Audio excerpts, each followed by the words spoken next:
Je ne sais pas si vous avez déjà été informé, mais la date de l'évaluation a été décidée, c'est le jeudi 11 janvier,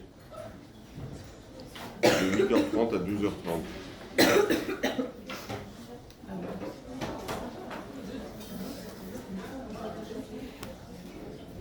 C'est ça, L405.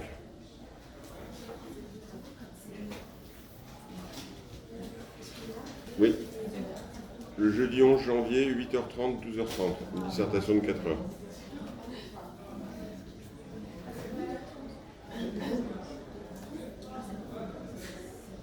Sauf dans le cas s'il y a des étudiants internationaux, ceux qui rentrent chez eux peuvent faire un oral.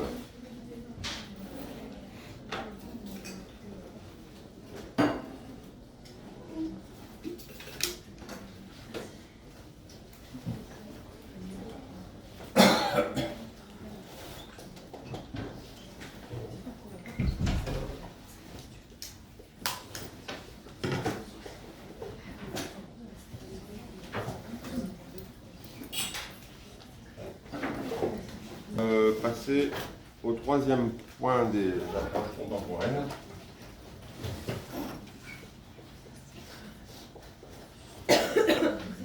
Donc un courant qui vient des États-Unis, le courant de la mobilisation des ressources.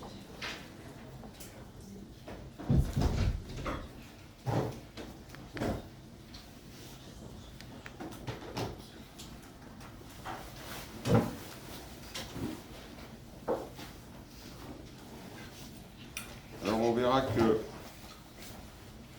c'est en rapport avec, c'est pas quelqu'un du courant de la mobilisation des ressources, mais c'est une réaction à une thèse classique en sociologie de l'action collective, celle de Malcolm Hanson.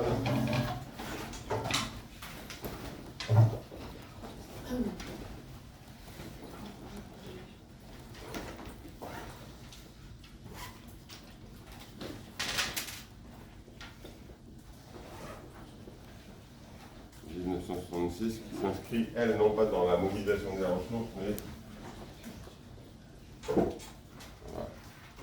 voilà. RAT, c'est-à-dire la Rational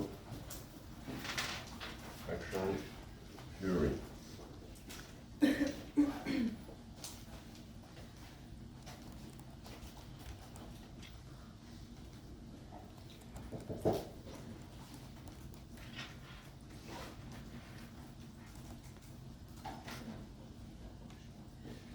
Et on verra la théorie des, vous êtes déjà vu en économie, des passagers clandestins. Voilà.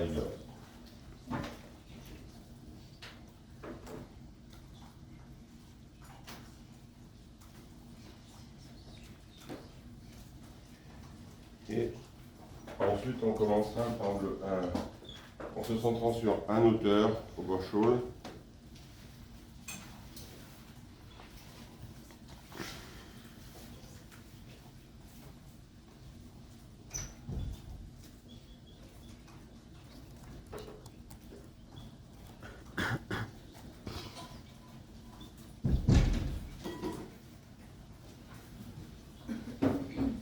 Structure sociale et organisation. Donc,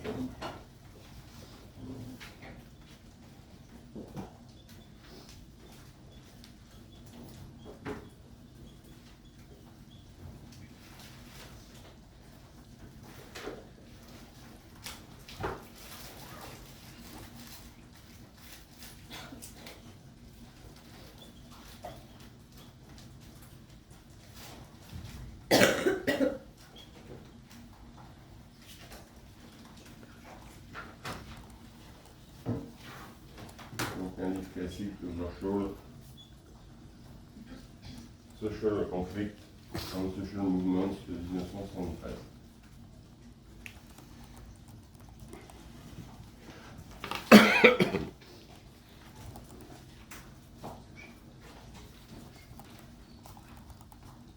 Bien, donc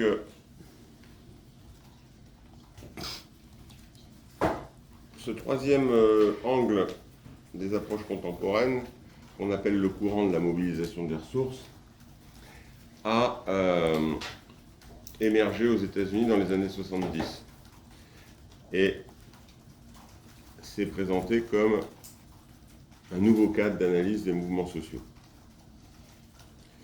Il a émergé dans les années 70. Dès les années 1980, il est devenu un des cadres de référence principaux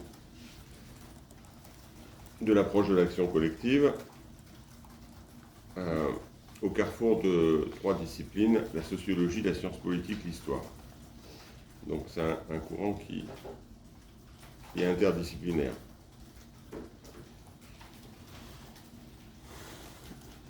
Le courant apparaît assez divers, mais on peut pointer des éléments tendanciellement communs en introduction, et après on s'arrêtera sur deux figures de ce mouvement, d'abord Anthony Ambershall et puis Charles Stee.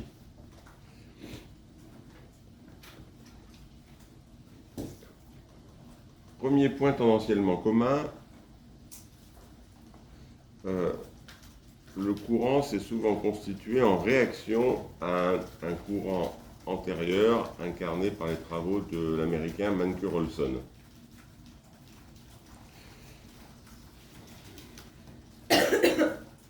Mancur Olson, c'est le livre classique Logique de l'action collective de 1966. Il est traduit simplement en français en 1978 avec une préface de Raymond Boudon.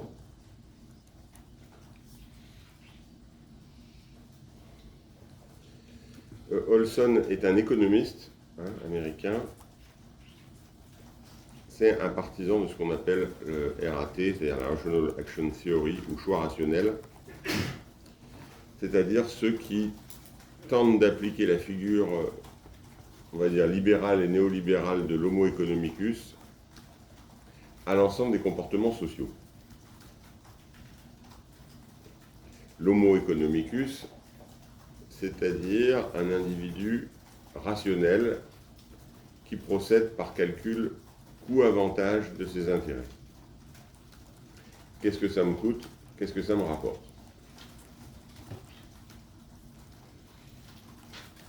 Donc, c'est un modèle classique pour analyser les comportements économiques, mais le courant du choix rationnel a essayé d'appliquer cette approche à l'ensemble des comportements sociaux, aux amitiés, au mariage, au comportement alimentaire, à la sexualité, etc. Donc, étendre, disons, le modèle du choix rationnel à l'ensemble des comportements sociaux, ce modèle étant au départ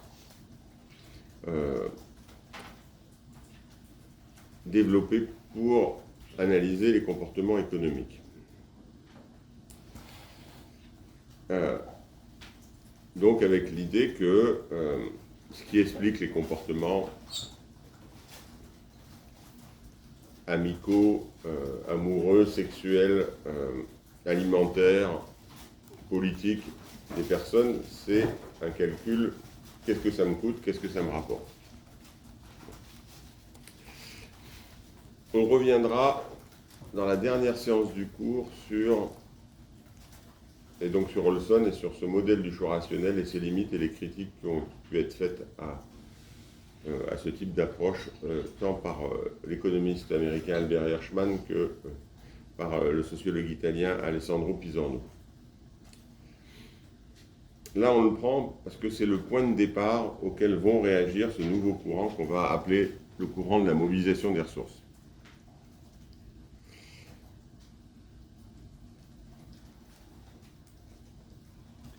Et le propre d'Olson, c'est d'appliquer le choix rationnel à l'action collective, à l'engagement collectif.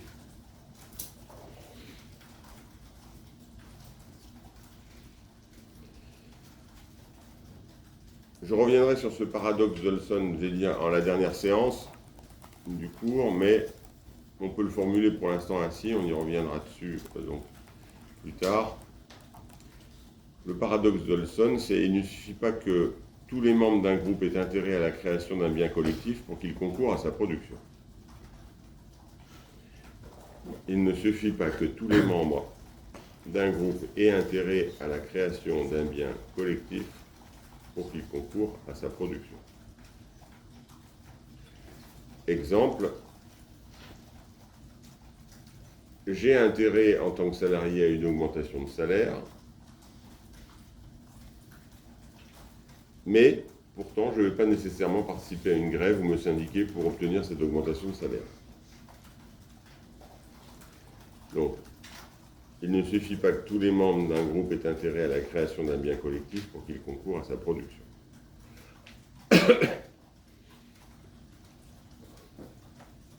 Parce qu'il y a le phénomène de ce qu'Olson appelle les passagers clandestins, les free riders, ceux qui bénéficient des effets éventuels de la mobilisation sans en payer les coûts. Les passagers clandestins, les free riders, c'est par exemple il y a une grève dans mon usine, elle aboutit à une augmentation de salaire, je n'ai pas fait grève, je ne suis pas syndiqué, et pourtant, comme tous les autres, j'aurai l'augmentation de salaire.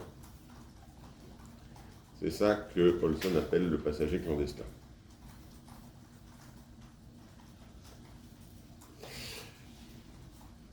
Alors, Olson s'intéresse aussi aux moyens qui ont été inventés pour aller à l'encontre des passagers clandestins, c'est-à-dire pour redistribuer les coûts sur l'ensemble de la collectivité. Par exemple, une occupation d'usine ou un blocage de lycée ou d'université, ce serait une tentative de limiter les passagers clandestins puisque plus personne ne peut travailler.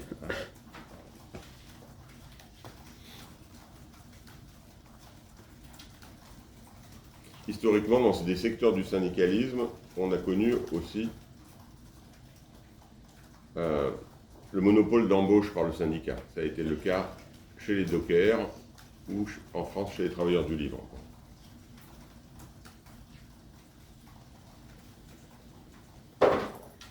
Chez les dockers, on le voit encore jusqu'à aujourd'hui aux États-Unis dans la saison 2 de la série The Wire qui est consacrée au syndicalisme docker et à sa corruption.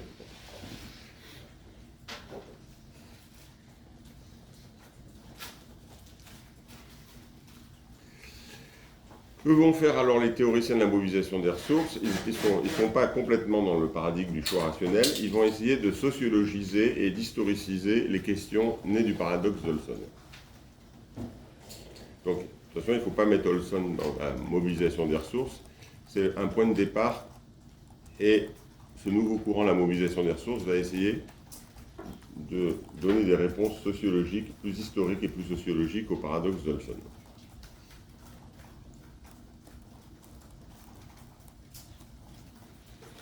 Premier point, une réaction et un essai de prendre au sérieux et de traiter les questions nées du paradoxe d'Olson. Deuxième tendance commune, les théoriciens de la mobilisation des ressources tendent à changer les questions par rapport à celles qui étaient antérieurement posées quand on analysait l'action collective.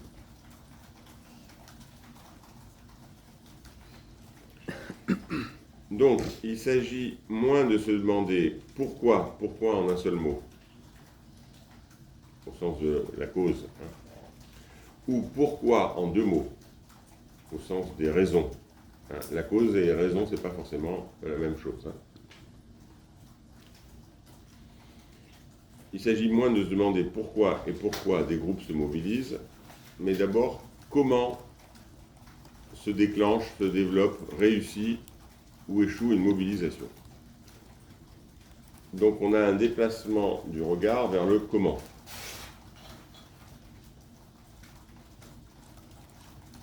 Deuxième tendance commune. Troisième tendance commune, de cette réorientation découle une approche dynamique des mobilisations, qui participe d'ailleurs aux approches constructivistes des groupes sociaux dont on a parlé précédemment. Dans cette approche, les groupes, les classes, les groupes catégoriels, les causes collectives diverses, etc., ne sont pas appréhendés comme des choses données objectivement au départ, mais comme des produits d'un travail de mobilisation, donc comme des construits sociaux et historiques. Dans cette approche, les groupes sociaux, les causes collectives ne sont pas appréhendés comme des données objectivement au départ, mais c'est le produit d'un travail de la mobilisation.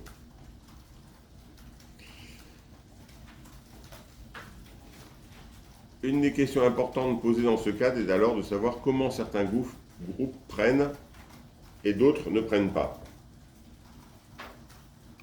Comment certains groupes prennent, par exemple en France, les malades du sida ou les chasseurs, c'est un groupe qui a pris, qui s'est mobilisé. Et d'autres prennent pas ou peu. En France, c'est la difficulté à exister des groupes de retraités ou de téléspectateurs. Il y a eu des associations de téléspectateurs, de retraités, mais elles ont toujours eu un faible effet de mobilisation. Donc, comment certains groupes prennent et d'autres ne prennent pas. Il ne s'agit pas simplement d'intérêt objectif, parce qu'on pourrait penser qu'il y a des intérêts objectifs des malades du sida et des chasseurs, comme il y a des intérêts objectifs des retraités et des téléspectateurs.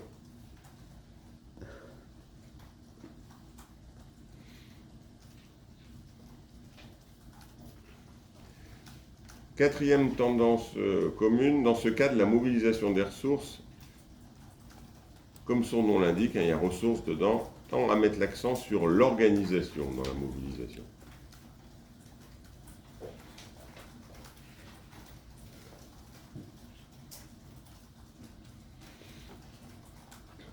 Ce faisant, d'ailleurs, il y a une convergence entre un courant militant politique et la mobilisation des ressources, même s'ils ne sont pas du tout dans le même cadre, le léninisme. Parce que dans le mouvement socialiste, le léninisme est un des courants qui a le plus insisté sur le rôle du parti et de l'organisation. Et dans le champ académique, la mobilisation des ressources est un des courants qui insiste le plus sur le rôle de l'organisation. Une organisation, c'est quoi? C'est un cadre qui va structurer le groupe, qui va rassembler des ressources pour la mobilisation, et qui est animé par des leaders. Donc, un cadre qui structure le groupe, qui rassemble des ressources, et qui est animé par des leaders.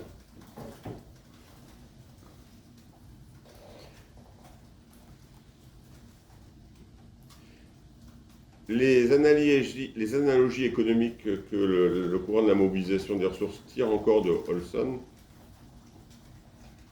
peuvent donner à cette organisation la figure d'une entreprise de protestation. On va parler d'une entreprise de protestation, comme on parle d'entreprise sur un marché économique.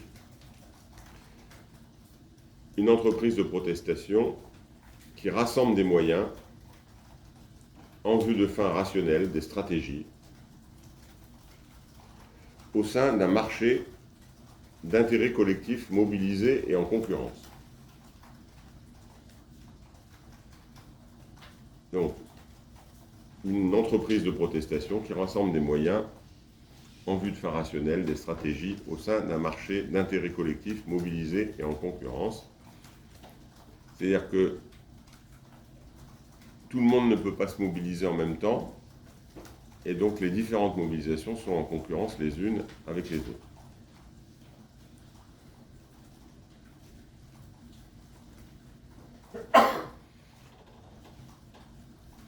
On l'a vu encore récemment, la concurrence, disons, entre les mobilisations contre l'antisémitisme et les mobilisations pour le soutien à la Palestine. Voilà des mobilisations en concurrence.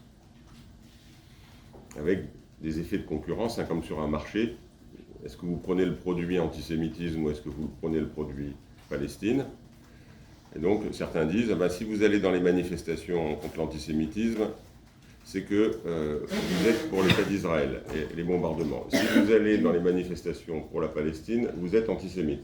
Donc, on a bien un marché en concurrence avec, disons, par analogie, avec des effets de publicité concurrentielle. sur les différentes mobilisations. Donc ça, c'est les analogies économiques tirées de Olson qui tendent à donner cette forme, hein, c'est une analogie. Les moyens rassemblés, les fameuses ressources, c'est quoi les ressources? C'est des militants, donc il faut des militants, il faut de l'argent, il y a des experts, il y a un accès aux médias, il y a des locaux. Donc c'est ça, c'est l'ensemble de ces éléments qui vont, les ressources qui vont, disons, servir à la mobilisation.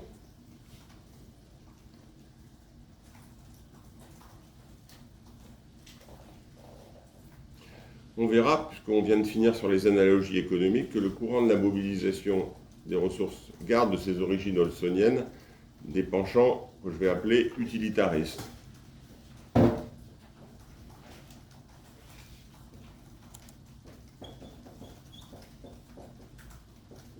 Utilitaristes, c'est-à-dire les analyses en termes d'intérêt.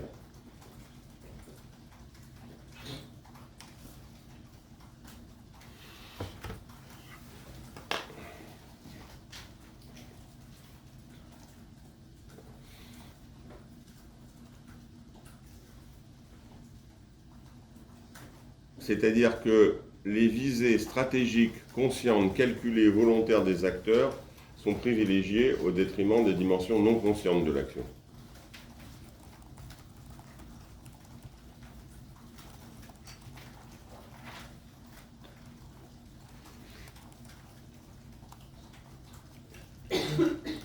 Donc les visées stratégiques, conscientes, calculées, volontaires des acteurs privilégiées au détriment des dimensions non conscientes de l'action, non intentionnelles. Ce qui d'ailleurs, j'ai fait le parallèle avec le léninisme, ce qui par ailleurs, dans ce courant académique, plaît particulièrement au secteur militant puisque ça ressemble à leur mode de pensée. Les militants ont tendance à penser que la production de la réalité est liée à des intentions, à des stratégies, et en général mettre en recul, disons, les dimensions non conscientes de l'action. Ne les traite pas.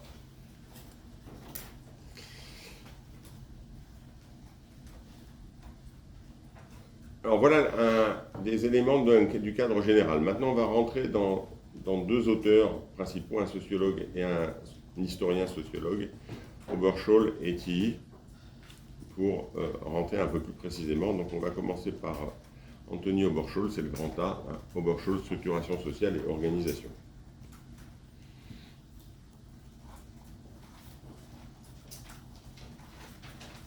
Notamment dans son livre Social Conflict and Social Movements de 1973. On en trouve un extrait, vous trouvez en bibliothèque, traduit en français sous le titre « Une théorie sociologique de la mobilisation ». C'est un recueil de textes de Pierre Birnbaum et François Chazelle, hein, qui s'appelle « Sociologie politique texte », qui date de 1978. Donc là, on trouve un extrait du livre traduit. Dans ce livre, Oberschol est un de ceux qui va proposer un déplacement sociologique des thèses d'Olson.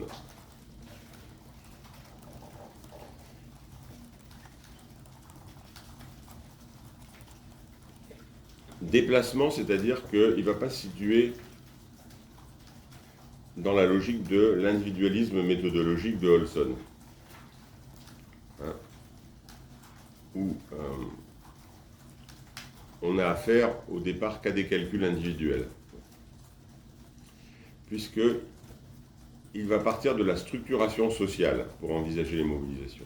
Donc il y a une dimension sociologique qui n'est pas réductible au calcul individuel dont il part, c'est la structuration sociale.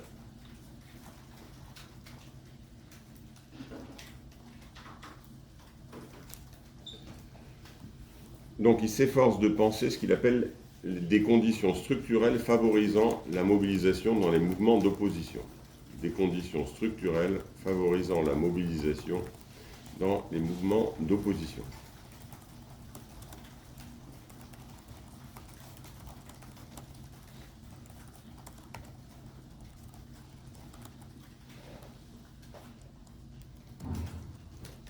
il prend alors la notion de collectivité susceptible d'action au sens large.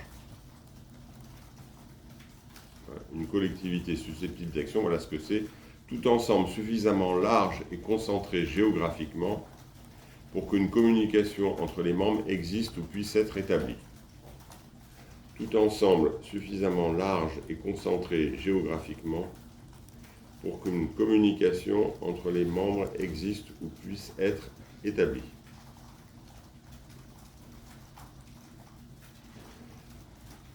Donc, il y a la question d'une certaine concentration géographique rendant possible la communication. Ce type de définition, vous voyez, il est impacté aujourd'hui par le développement d'Internet et des réseaux sociaux, puisque la communication ne passe pas nécessairement par la proximité géographique.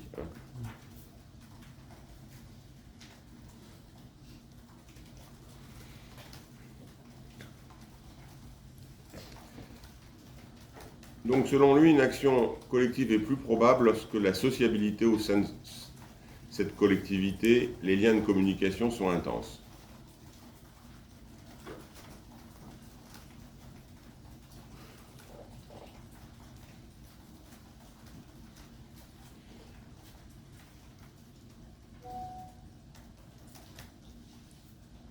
Qu'est-ce que ça veut dire, les liens de sociabilité qui permettent la communication?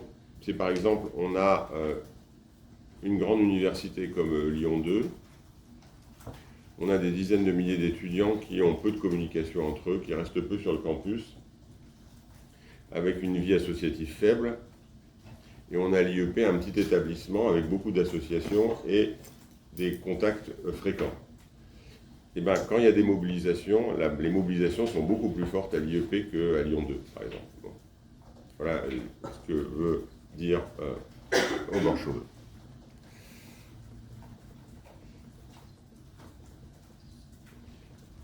Alors, Oberschol pose 3 séries de conditions à l'action collective.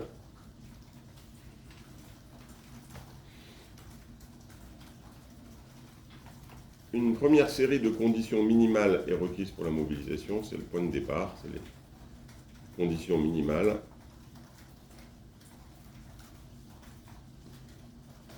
C'est les cibles.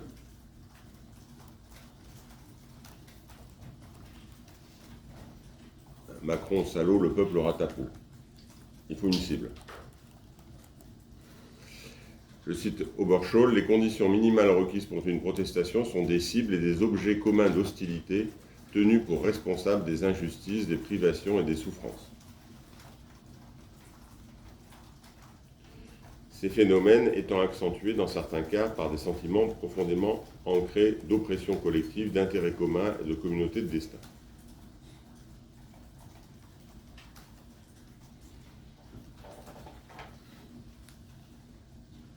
Les conditions minimales requises pour une protestation sont des cibles, des objets communs d'hostilité tenus pour responsables des injustices, des privations et des souffrances.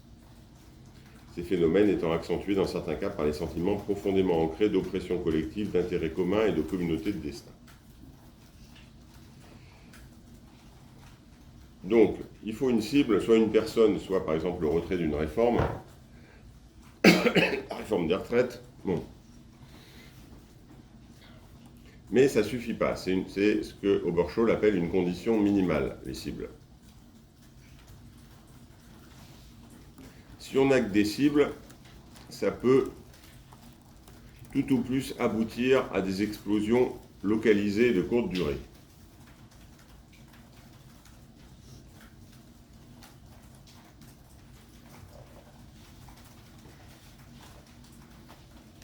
Par exemple, comme les émeutes dans telle ou telle cité, liées à la mort d'un jeune, par exemple.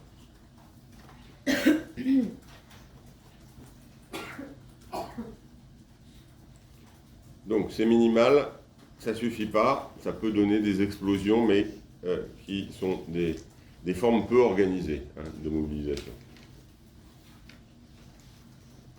Pour Oberschol, il faut une deuxième série de conditions possibles. C'est la densité de sociabilité dans la collectivité concernée.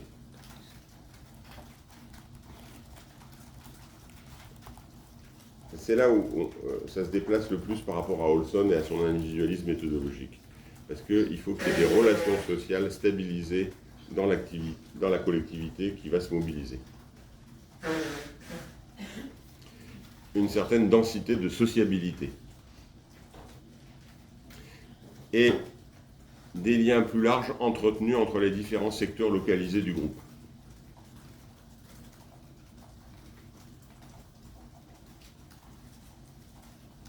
Par exemple, dans un syndicat, les relations, c'est sur l'entreprise. Et puis après, il faut des liens qui sont établis entre les différentes entreprises, sur une ville d'abord, et puis après, entre les villes. Bon. On peut retrouver ici l'analyse qu'on a vue chez Marx des paysans parcellaires. Hein. Il y a bien une sociabilité locale entre paysans à l'époque, mais pas de liaison nationale.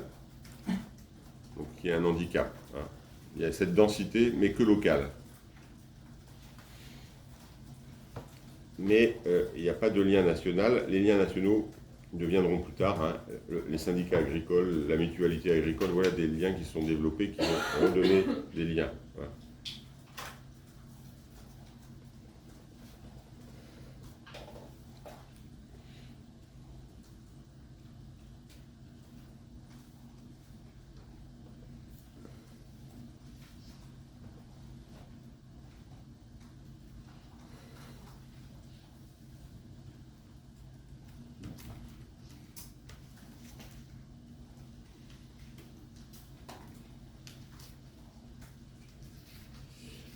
Donc, dans ce cadre, Oberschol va formuler une piste intéressante.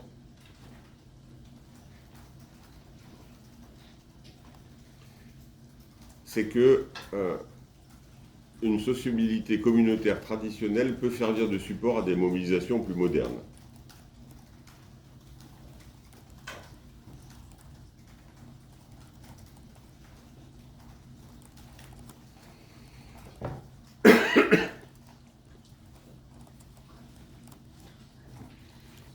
Voilà ce que dit Oberschol. Un réseau encore vivace de relations communautaires peut servir de fondement à la croissance rapide de réseaux d'associations modernes. Alors, on peut voir ça dans un travail constructiviste d'un historien et sociologue américain, William Sewell.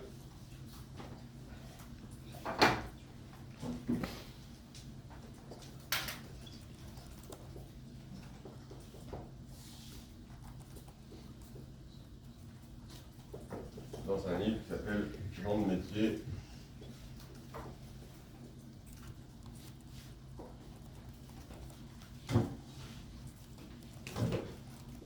Et révolution.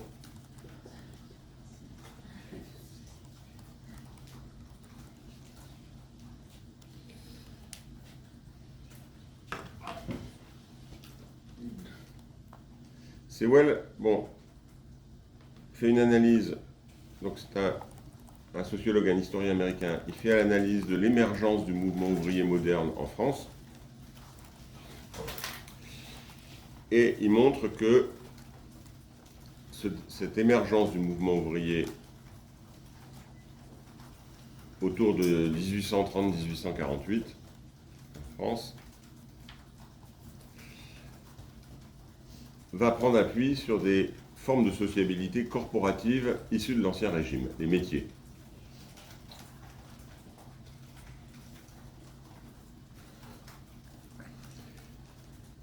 Et pendant très longtemps, au départ, les associations ouvrières, puis le syndicalisme va être basé sur des métiers. Hein, c'est l'élément de base. Ces métiers vont se retrouver dans une ville. Les différents métiers, ça va être les bourses du travail. Hein. Aujourd'hui, ça s'appelle une union locale syndicale. Et puis après, ces métiers, disons, sont regroupés dans des branches professionnelles. Hein. C'est comme ça que le syndicalisme a été organisé. Mais au départ, donc, on a les métiers d'Ancien Régime.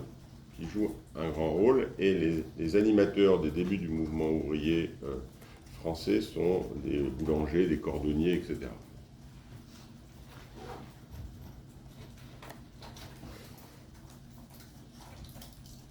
On peut voir aussi la révolte des canuts à Lyon, les canuts ayant une situation particulière. Donc, ils produisent le tissu, notamment la soie, mais d'ailleurs, ils ne travaillent pas en usine. Hein. En fait, ils possèdent leur métier à tisser, et ils sont dépendants du fabricant sur le prix, mais en fait, ils possèdent leur outil de travail. Ils ont ces jeux, c'est pour ça d'ailleurs que, notamment, les maisons de la Croix-Rouge sont si grandes, hein, avec des plafonds. Les métiers étaient dans les maisons. Bon. Et les ouvriers possédaient leur métier. Donc, ce que montre Sewell, c'est que ça va prendre appui sur des formes de sociabilité corporative issues d'Ancien Régime et qui vont être reconfigurées parce qu'il y a la Révolution française. Les corporations d'Ancien Régime sont très hiérarchisées dans leur fonctionnement et sont très liées au fonctionnement hiérarchique de la société d'Ancien Régime. Et donc on va avoir les métiers, mais qui vont être reconfigurés de manière égalitaire à cause de la Révolution française. Donc les débuts de ce que Sewell appelle la conscience de classe ouvrière en France, elle est interprétée comme une hybridation entre les corporations d'Ancien Régime et l'égalité républicaine, issue de la Révolution française. Donc, c'est un exemple de comment, en fait, des formes de relations communautaires anciennes, là autour d'un métier, peuvent être utilisées et reconfigurées dans un cadre moderne. Oberschol, lui, prend l'exemple du nazisme et va s'opposer aux analyses d'Hannah Arendt sur le totalitarisme. Je rappelle, pour Hannah Arendt, le totalitarisme, notamment pour le cas du nazisme en Allemagne, aurait constitué une société de masse qui aurait atomisé les individus et détruit les collectifs antérieurs. Bon, ça c'est l'analyse d'Arendt, c'est-à-dire qu'on a la destruction des collectifs, une atomisation des individus dans une société qu'elle appelle société de masse et qu'elle oppose à la société de classe. Oberschol s'oppose à cette lecture du nazisme puisqu'il souligne que l'Allemagne de Weimar ne peut pas être réduite à une société atomisée par la crise de 1929 et que le pays conservait au contraire un dense maillage de liens associatifs, de sociabilité religieuse ou professionnelle.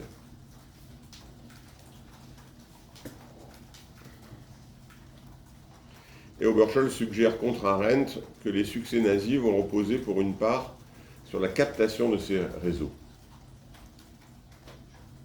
Donc, pas la destruction des réseaux dans une atomisation, mais la captation des réseaux de sociabilité.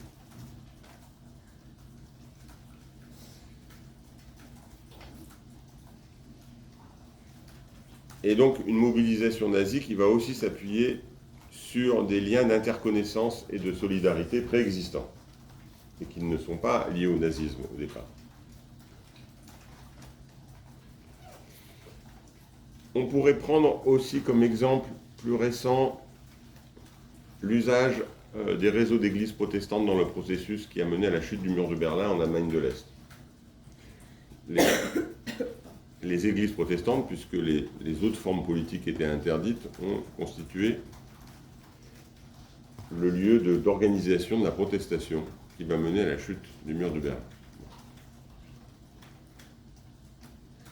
Ou au début du mouvement de protestation en Syrie contre le régime de Bachar el-Assad, dans la première phase pacifique, disons, de la guerre civile en Syrie, c'est le réseau de mosquées au début qui a été un lieu où s'est constituée la protestation. Donc dans tous ces cas, on a des formes traditionnelles de liens d'interconnaissance qui ne dépendent pas du mouvement concerné, mais qui vont être à utiliser pour construire quelque chose en partie autre. C'est ce que Oberschall appelle un réseau encore vivace de relations communautaires peut servir de fondement à la croissance rapide de réseaux d'associations modernes.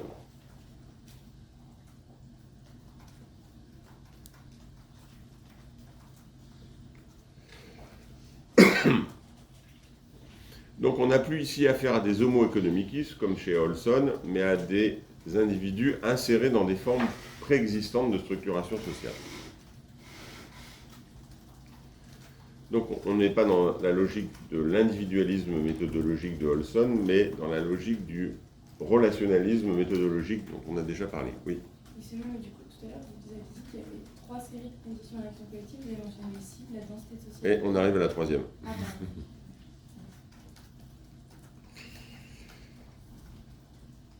Et donc Oberschall fait intervenir une troisième série de conditions des mobilisations collectives. Je cite, pour que la résistance ou la protestation soit soutenue, une base organisationnelle et la présence d'un leader sont également nécessaires. Pour que la résistance ou la protestation soit soutenue, une base organisationnelle et la présence d'un leader sont également nécessaires. Base organisationnelle, leader. On retrouve la double question qu'on a vue déjà chez Bourdieu et chez Boltanski avec le livre sur les cadres, des institutions de mobilisation ou organisation et des porte-paroles, leaders. Institution de mobilisation, on peut appeler ça organisation, porte-parole, ou on peut appeler ça leader.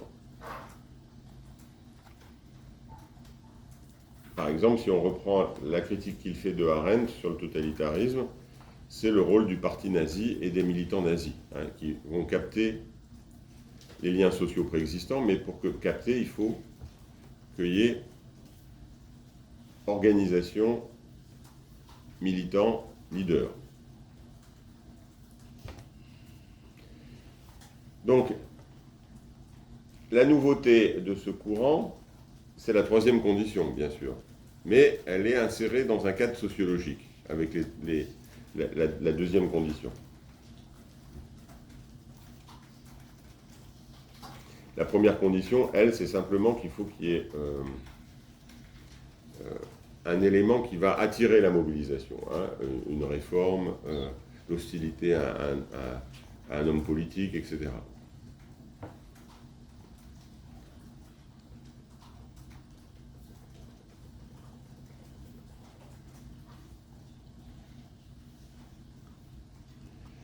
Alors, les ressources, dans mobilisation des ressources, c'est deux catégories de ressources, si on prend ces trois séries de mobilisation. Les ressources d'une mobilisation collective plus ou moins probable, plus ou moins réussie. Les ressources de sociabilité préexistantes, qui sont enracinées dans des structures sociales, et les ressources organisationnelles et de leadership.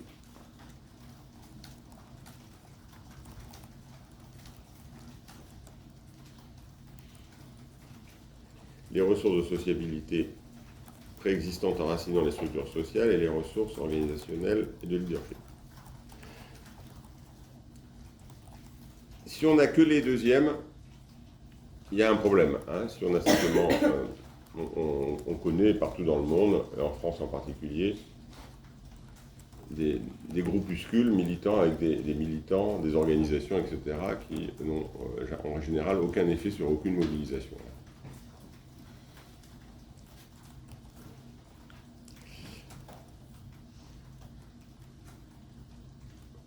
Vous savez, on dit ça, quand il y a deux trotskistes, il y a trois partis déjà.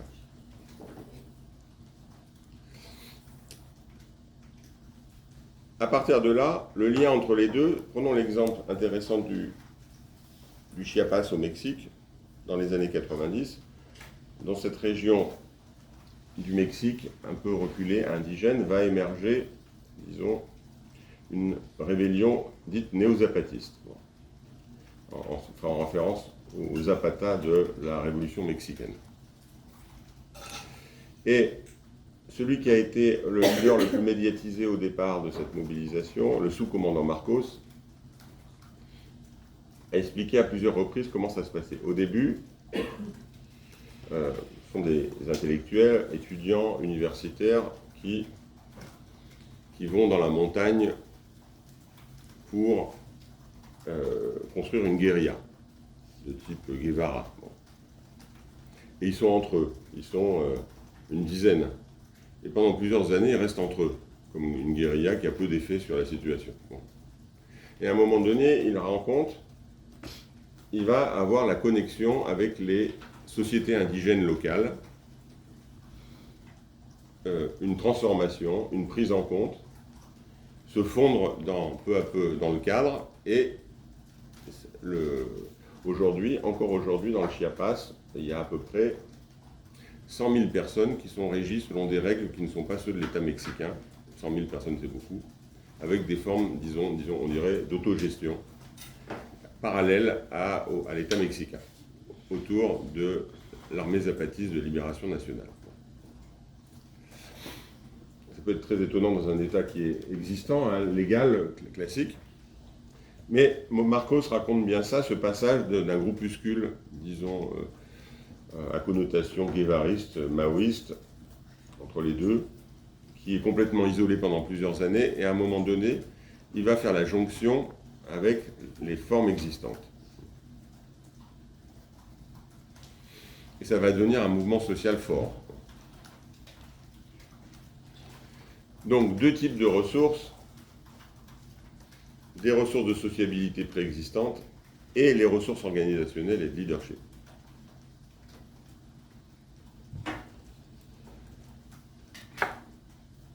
Mais ces ressources ne sont que des forces potentielles qui vont être plus ou moins activées dans des dynamiques de mobilisation. Donc ce sont des potentialités. Et alors une mobilisation, c'est quoi? C'est la rencontre des ressources et de cours d'action qui permettent de les activer, de conjonctures d'action qui permettent de les activer.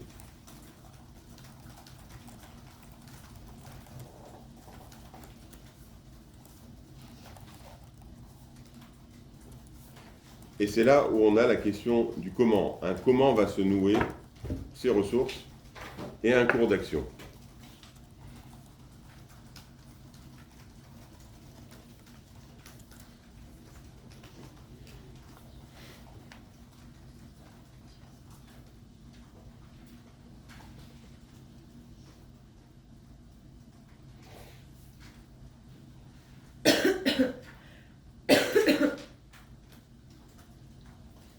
Si on voit par exemple le processus intéressant aussi qui se déroule aujourd'hui en Israël, on a une mobilisation l'année précédente contre le gouvernement Netanyahou autour de l'idée d'une réforme de la justice qui, pour les opposants, mettra en cause, disons, les cadres de l'état de droit en Israël.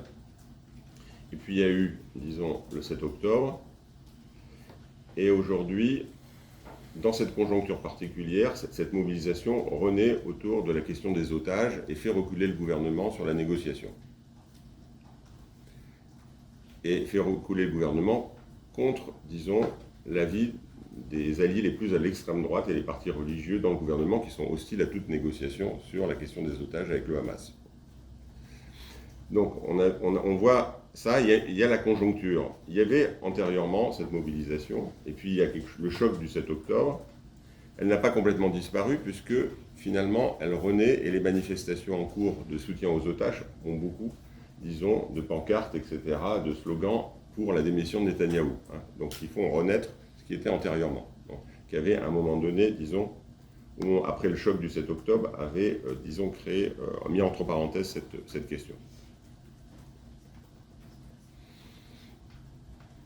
Donc, là, on est orienté vers le comment des ressources préconstituées vont rencontrer un cours d'action, une conjoncture. Les ressources étant que des potentialités. Alors,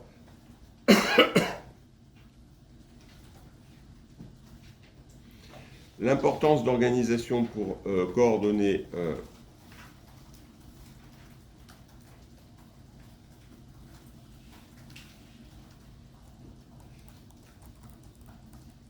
l'action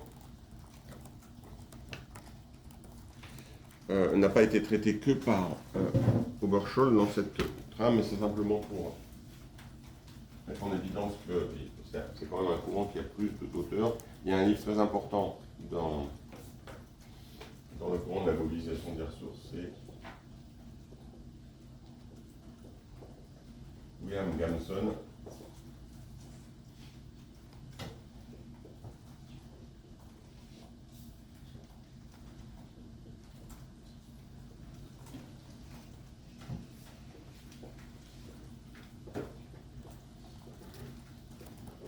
Stratégie of Social Protest, 1975.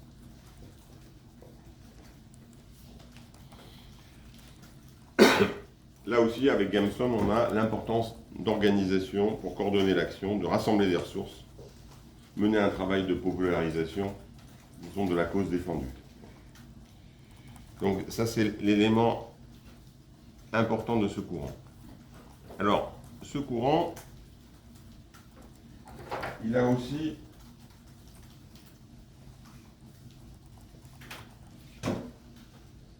une autre branche, d'une certaine façon, ou un autre outillage qui est plus historique. Et ça va être le grand B, qui est la sociologie historique.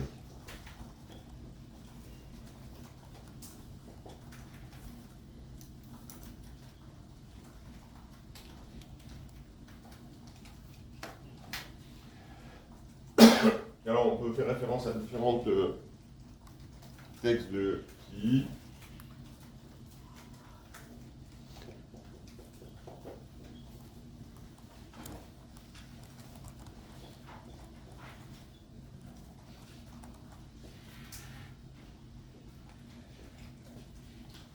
Donc, qui est né en 1929, qui est mort en 2008. Il est à la fois sociologue et historien américain. Il est fortement centré sur le cas de la France. Beaucoup de sociologues et historiens américains qui s'intéressent à l'action collective s'intéressent à la France comme, disons, un lieu particulièrement intéressant d'observation. Alors, on a le livre avec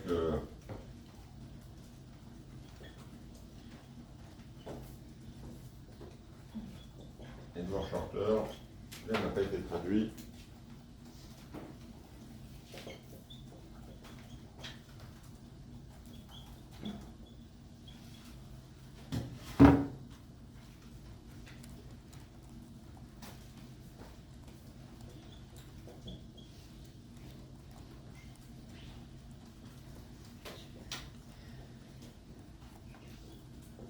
Strikes in France, 1968, c'est un livre de 1974, donc c'est l'analyse un peu systématique en une certaine longue durée des grèves en France.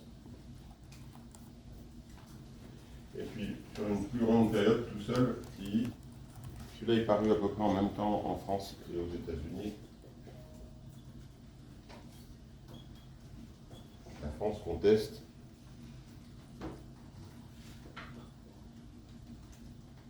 de 1600 à nos jours.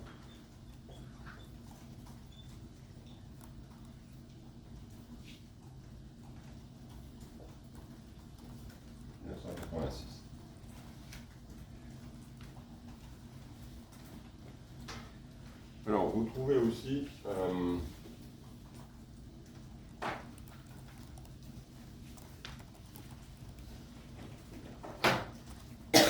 un article de synthèse intéressant de Tilly. Sa notion principale, on va voir, c'est la notion de répertoire de l'action collective. Les origines du répertoire de l'action collective.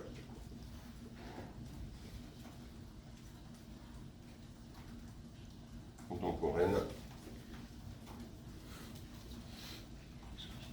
en France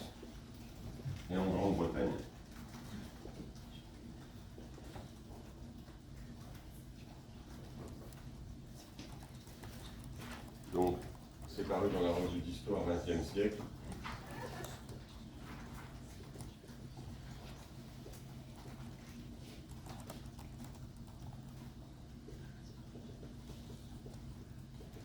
En 1984.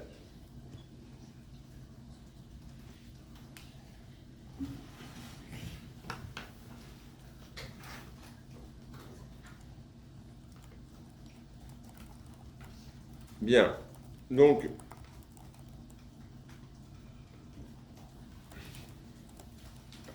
Charles Tilly a apporté au courant de la mobilisation des ressources la mise en perspective historique, avec en particulier un énorme travail de comparaison systématique sur plusieurs siècles.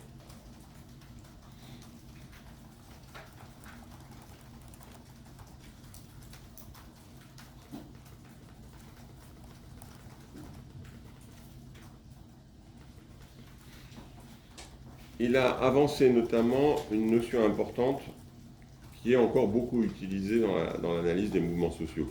En fait, c'est sans doute, on voit dans le cours qu'il y a des courants très différents, et c'est sans doute une notion qui est utilisée par la plupart des courants. Donc, une des notions qui a eu le plus de succès encore aujourd'hui, c'est la notion de répertoire de l'action collective.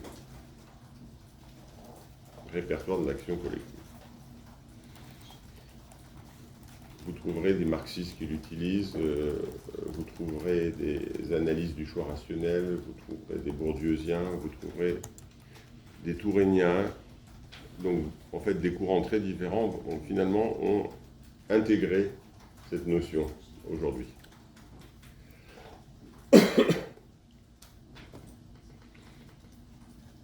Qu'est-ce que c'est que le répertoire de l'action collective ? Il le définit ici, les moyens établis que certains groupes utilisent afin d'avancer ou défendre leurs intérêts. Les moyens établis que certains groupes utilisent afin d'avancer ou de défendre leurs intérêts.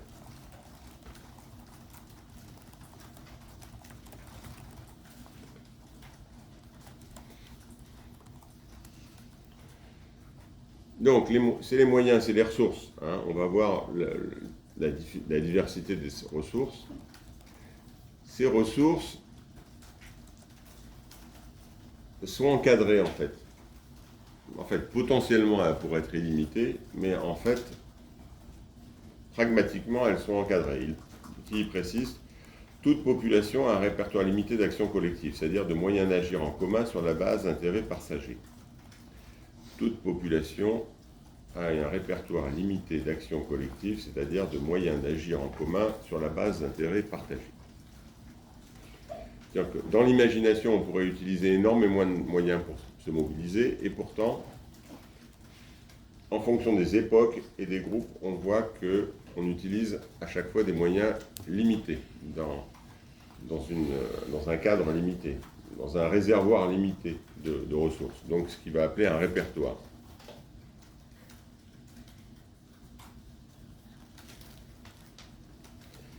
Et le répertoire, qui est une notion analogique chez lui,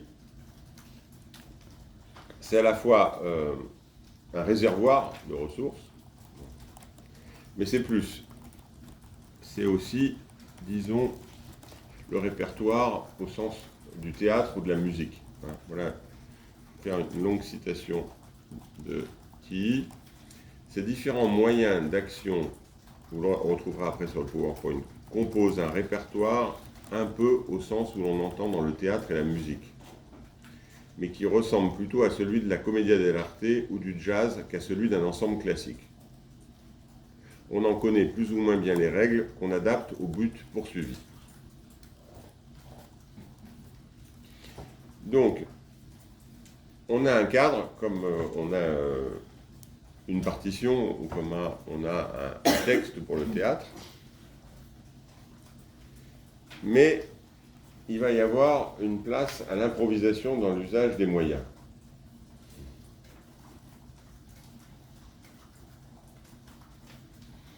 Donc, on joue d'un répertoire comme en musique ou comme en théâtre, mais on n'applique pas mécaniquement. On pourrait dire on s'approprie un rôle. Donc on donne à chaque fois une touche propre. C'est-à-dire, tout le monde ne joue pas d'un même répertoire avec la même compétence, avec les mêmes intonations, etc.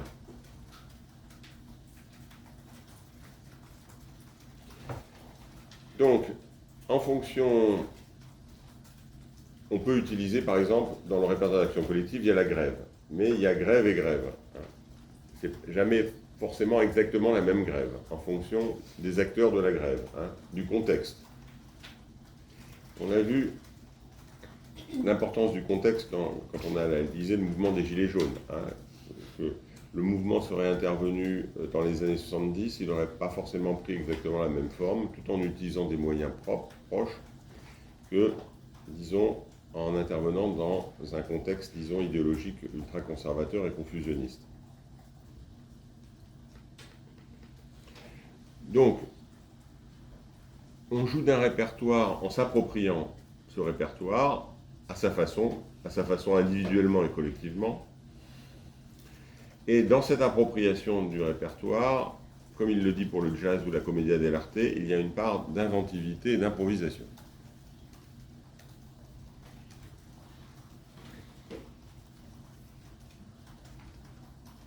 Mais, attention, une inventivité, une improvisation, dit-il, à partir d'un cadre préétabli. À partir d'un cadre préétabli.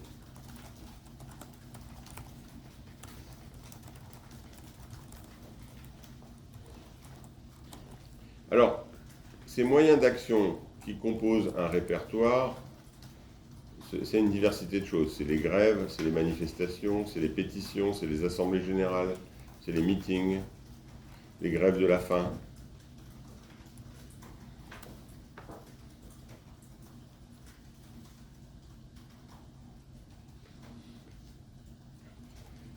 Mais s'il y a appropriation et improvisation dans les différents usages des répertoires existants, il y a aussi des routines et des habitudes. Comme je l'ai dit, une grève, ce n'est pas tout à fait une grève, une manifestation, pas forcément une manifestation, mais dans un cadre historique donné, deux manifestations se ressemblent beaucoup.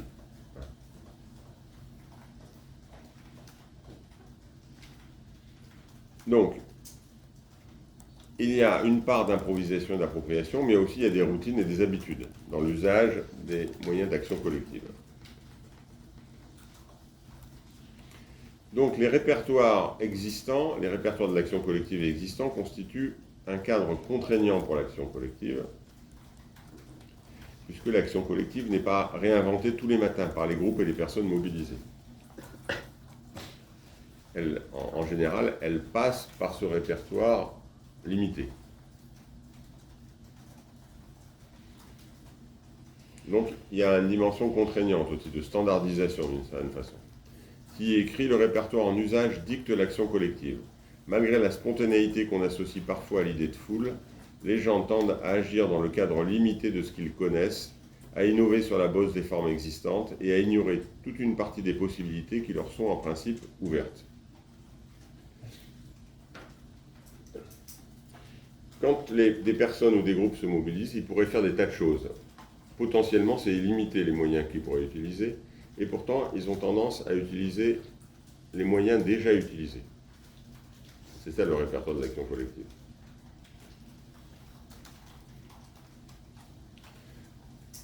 Cette façon d'aborder le répertoire de l'action collective, disons, entre spontanéité et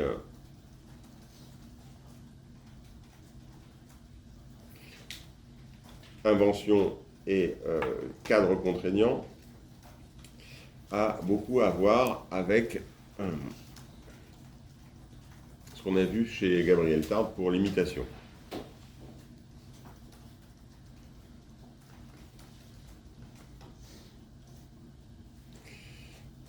L'imitation, il y avait une part d'invention sur un trend, disons, de reproduction, ce que signifie souvent le mot imitation.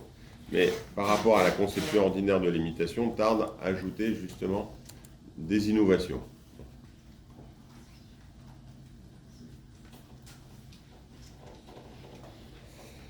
Alors, pour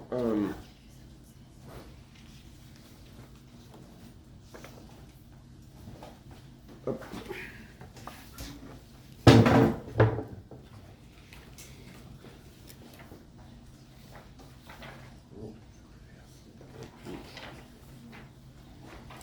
Là, c'est de là. On en aurait d'autres aussi de ce côté.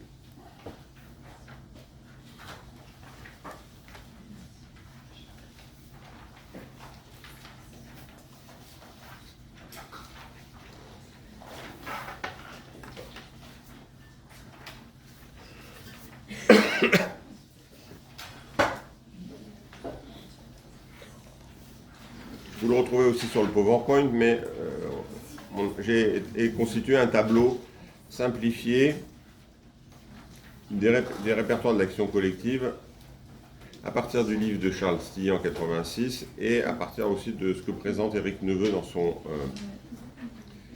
manuel Sociologie des mouvements sociaux de 1996, dans la collection européenne de la découverte. C'est une comparaison entre deux répertoires d'action collective en France. La France des années 1650-1850 et la France des années 1850-1980.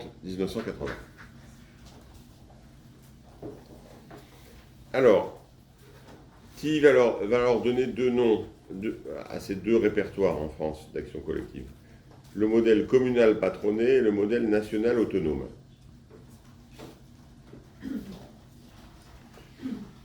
Alors, pourquoi modèle communal patronné dans la France de 1650-1850 ?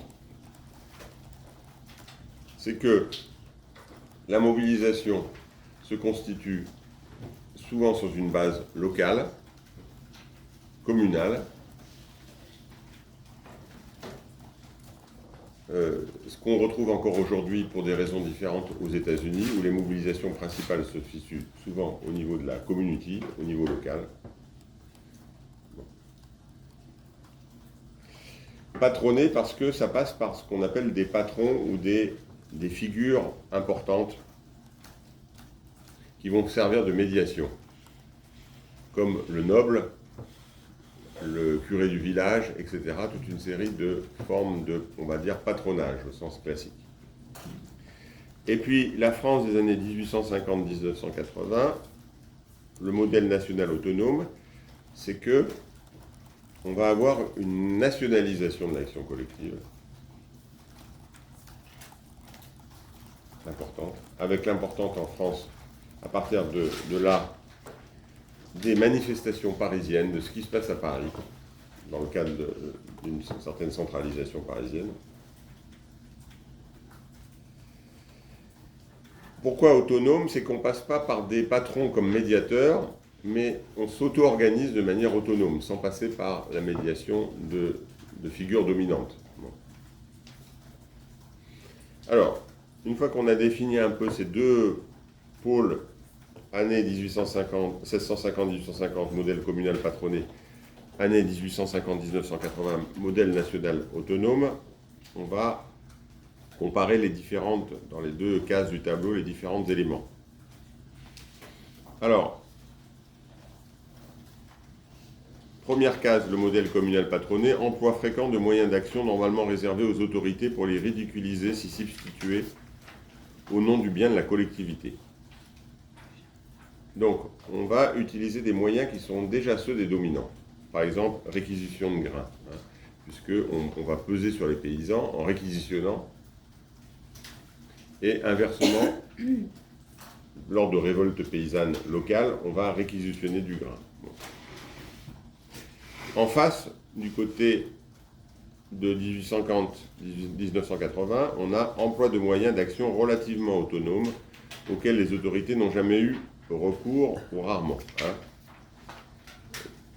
Grève, manifestation, pétition. Ce n'est pas des moyens d'action qui sont celles des autorités ou des formes dominantes. Bon. Deuxième point du côté de 1650-1850, défense d'intérêts généraux de corporations ou de communautés plus que d'intérêts particuliers. on va avoir la dimension corporative ou une communauté locale.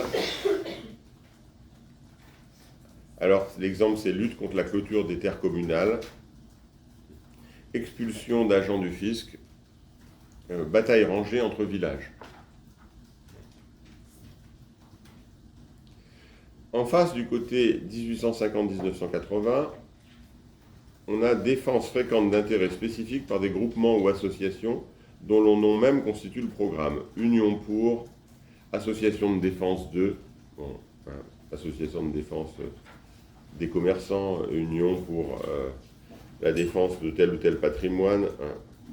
Les exemples, évidemment, c'est les associations de la loi 1901 et les syndicats, sont sous ces formes. Troisième élément, pour 1650-1850, recours à de puissants patrons pour redresser les torts, représenter la collectivité. Là, les patrons, les dominants servent de médiation. Un exemple, recours aux prêtres ou aux nobles comme intercesseurs. Du côté 1850-1980, défi direct aux autorités et concurrents, surtout aux autorités nationales plus que le recours au patronage, par la médiation d'un dominant. Exemple, insurrection programmée.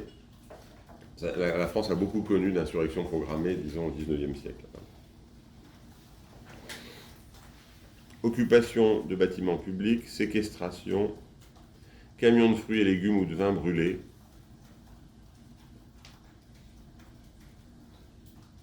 Quatrième type, 1650-1850, usage de fêtes et rassemblements autorisés comme cadre d'expression de doléances. Donc on va utiliser des choses qui existent, mais on va avoir un certain nombre de revendications.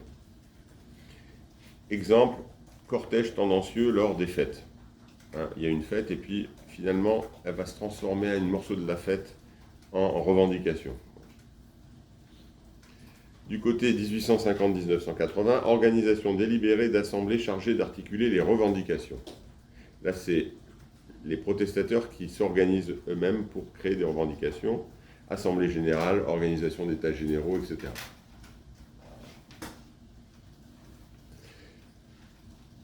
Cinquièmement, du côté 1650-1850, expression répétée des doléances et revendications sous une forme symbolique. Par exemple, ce qui était très courant, c'était les pendaisons de mannequins dans les villages. Le mannequin représentait une autorité, disons, ONI.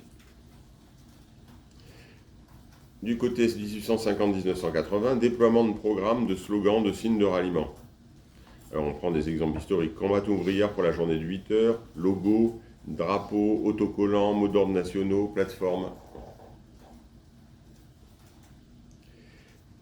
Sixième et dernier point pour 1650-1850, rassemblement sur les lieux mêmes de l'injustice, des logis de ses auteurs, par opposition au siège des pouvoirs publics. Par exemple, ce qu'on appelle les charivaris, les vacarmes dans la rue, les sacs de maisons privées ou de résidences aristocratiques. Il y a des dimensions toujours, je l'ai dit tout à l'heure, qui vont dans ce sens de cette forme locale sur les lieux de l'injustice aux États-Unis encore. Par exemple, si on considère que quelqu'un est l'auteur d'une corruption ou est, disons, à l'origine d'une pollution ou d'une injustice dans une usine, des protestateurs peuvent tourner autour de sa maison. Ils vont là où il habite. Et il y a une manifestation autour de la maison de la personne. Oui. Et là, vous écrivez par opposition au siège des pouvoirs publics, ces rassemblements sur les sièges des pouvoirs publics, au siège des pouvoirs publics ou devant. Oui, parce que maintenant, dans les années, disons, 1850-1980, on va faire des manifestations devant le ministère de l'Intérieur, devant le ministère des Finances, devant l'Assemblée nationale, voilà. Ah, c'est ça, vous avez les lieux susceptibles d'attirer l'attention.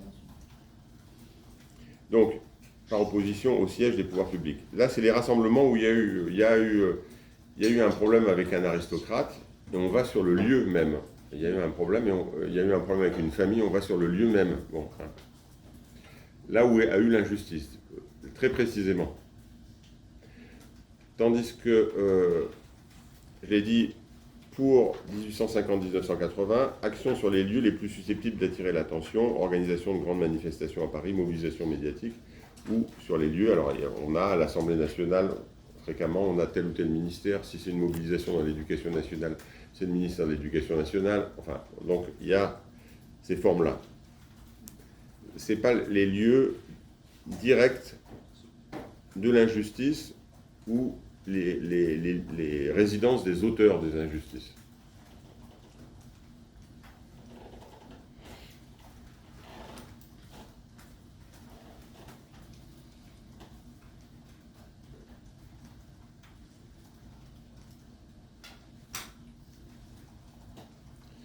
Donc,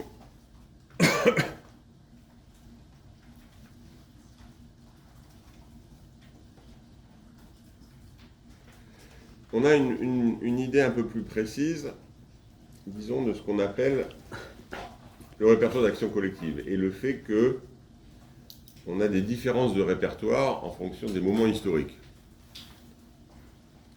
Mais là, TI prend de manière forte des différences historiques, mais il peut y avoir des différences par groupe.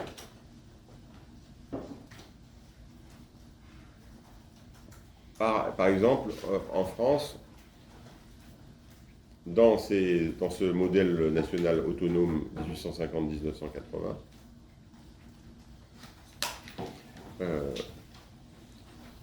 on a souvent, du côté des mouvements paysans, le saccage de préfecture. Bon, ça, c'est une chose assez courante, bon, le saccage de préfecture. Mais on a très peu de cas, ou même, je ne sais pas si ça a existé, de saccage de préfecture par le mouvement ouvrier, par des syndicats de salariés. Donc, c'est une forme d'action collective qui est associée au monde paysan. Hein, le saccage de préfecture, bon, ou évidemment après des moyens spécifiques, le fait de déverser du purin sur les préfectures, etc. Donc il peut y avoir des différences entre groupes en fonction des types d'actions qu'ils peuvent utiliser.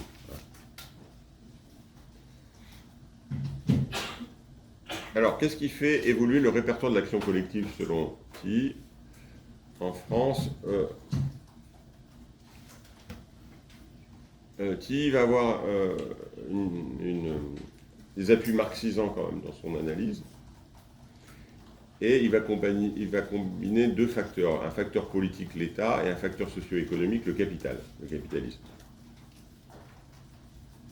C'est la combinaison du facteur politique, l'État, et du facteur socio-économique, le capital, qui fait évoluer en France le répertoire de l'action collective.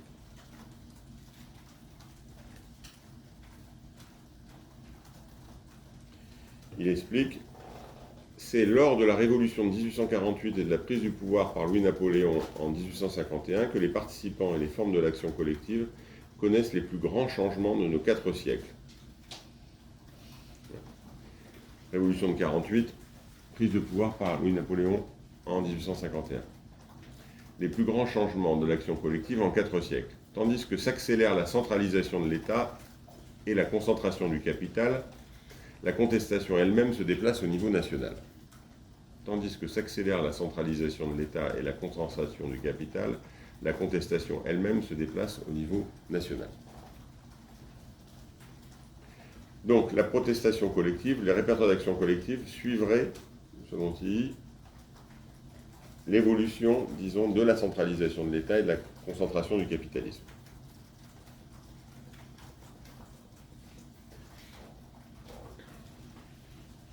Et il ajoute, l'État et le capital ne modèlent pas seulement les possibilités d'agir et d'organisation, ils dominent également les intérêts changeants des différents groupes concernés par l'action collective. L'État et le capital ne modèlent pas seulement les possibilités d'agir et d'organisation, ils dominent également les intérêts changeants des différents groupes concernés par l'action collective.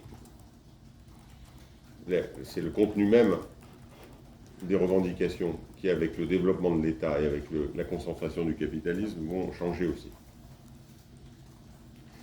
C'est un modèle explicatif, mais qui explique qu'il faut l'adapter aux spécificités historiques des modes d'action concernés et des groupes concernés. C'est-à-dire là, c'est un cadre global. Et après, il faudrait rentrer dans les précisions, et ça peut changer. Si on fait l'histoire des modes d'action, parce qu'il y a une histoire de la grève, il y a une histoire de la manifestation, hein, il y a une histoire de l'Assemblée générale. Bon, les différentes formes ont elles-mêmes une histoire. Bon. Et comme je l'ai dit tout à l'heure, les différents groupes, paysans, ouvriers, etc., ont une histoire. Hein. Bon. Mouvement féministe, mouvement écologiste. Bon. Il y a une histoire des différents groupes mobilisés.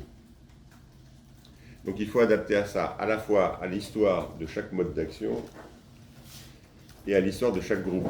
Bon. Donc c'est un modèle général qui doit tenir compte des spécificités historiques des modes d'action et des groupes concernés. Je cite encore qui, bien que le changement de répertoire suive la logique de celui qui s'opère au niveau du pouvoir et du capital, chaque forme et chaque acteur ont leur histoire particulière. Bien que le changement de répertoire suive la logique de celui qui s'opère au niveau du pouvoir et du capital, chaque forme et chaque acteur ont leur histoire particulière.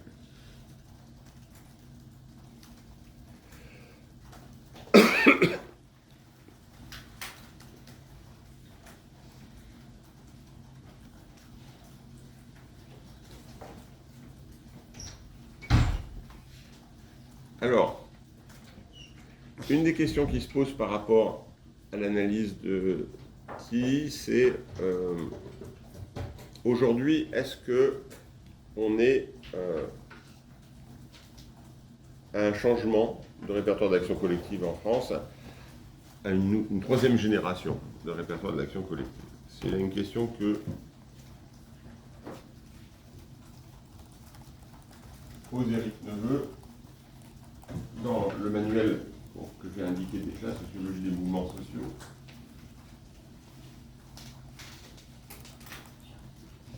Mais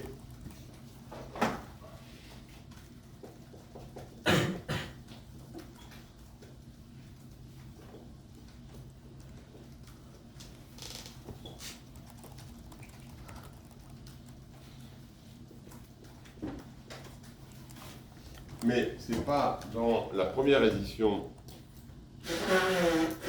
qui est indiquée là pour le répertoire d'action collective 96, mais c'est pour l'édition 2002, où il y a une évolution du livre. Il va faire une hypothèse autour de ce qu'il appelle l'effet Seattle.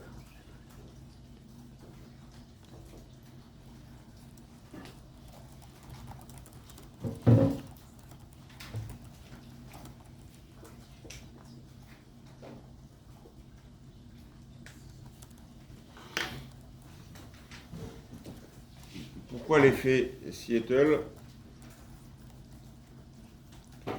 Parce qu'en 1999, il y a une grande manifestation mondiale à Seattle, parce qu'il y a une réunion de l'Organisation mondiale du commerce, de l'OMC, là-bas. Et on est au début du mouvement intermondialiste, c'est une mobilisation, disons, contre les formes, disons, néolibérales de mondialisation. Et donc, les accords commerciaux et de libre-échange qui sont signés entre les différents pays. Et là, la réunion de l'OMC se situe à Seattle, il y a une manifestation mondiale avec des manifestants qui viennent de plusieurs pays, de beaucoup de pays. Il y aura la figure d'un ceux qui va incarner pendant un temps le mouvement paysan et le mouvement intermondialiste, José Bové, qui se rendra à Seattle pendant cette manifestation. José Bové qui avait émergé, disons, à Millau, dans le sud de la France, en tant que paysan, avec le démontage du McDonald's de Millau.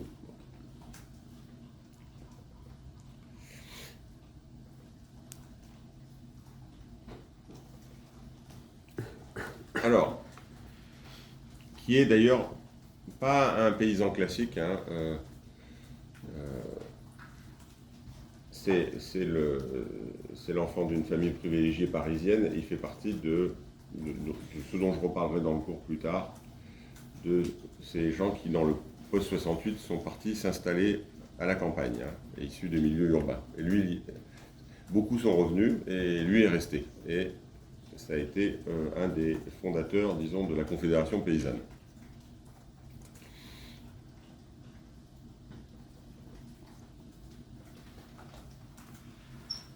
Alors, donc c'est en rapport avec cette manifestation que Éric Neveu parle de l'effet Seattle. Le mouvement altermondialiste pourrait être l'occasion d'émergence d'un troisième grand répertoire. Alors il avance quelques pistes.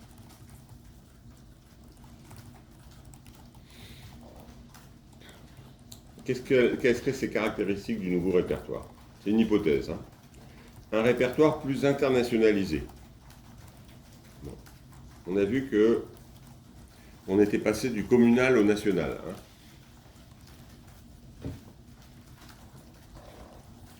Là, on pourrait passer du communal à l'international avec une plus grande place de l'international. Alors, c'est les forums sociaux mondiaux. À l'époque, pendant le mouvement altermondialiste, quand il est au plus fort, disons fin des années 90, au cours des années 2000, on a régulièrement des forums sociaux mondiaux ou des forums sociaux régionaux, par exemple, qui vont concerner l'Amérique, l'Afrique, l'Europe, qui réunissent l'ensemble des militants altermondialistes de l'ensemble de la planète. On a des rassemblements altermondialistes quand il y a les réunions des grandes puissances, ou alors des réunions de l'OMC, etc., comme à Seattle. Donc, c'est des moments où il y a des rassemblements. Il y a toutes les cybermilitants dits, ce qu'on appelle les activistes, Wikileaks, et évidemment après aussi les mobilisations sur le climat, qui sont internationales. Bon. Donc, un répertoire plus internationalisé. Bon. Une plus grande place de l'expertise et de la contre-expertise.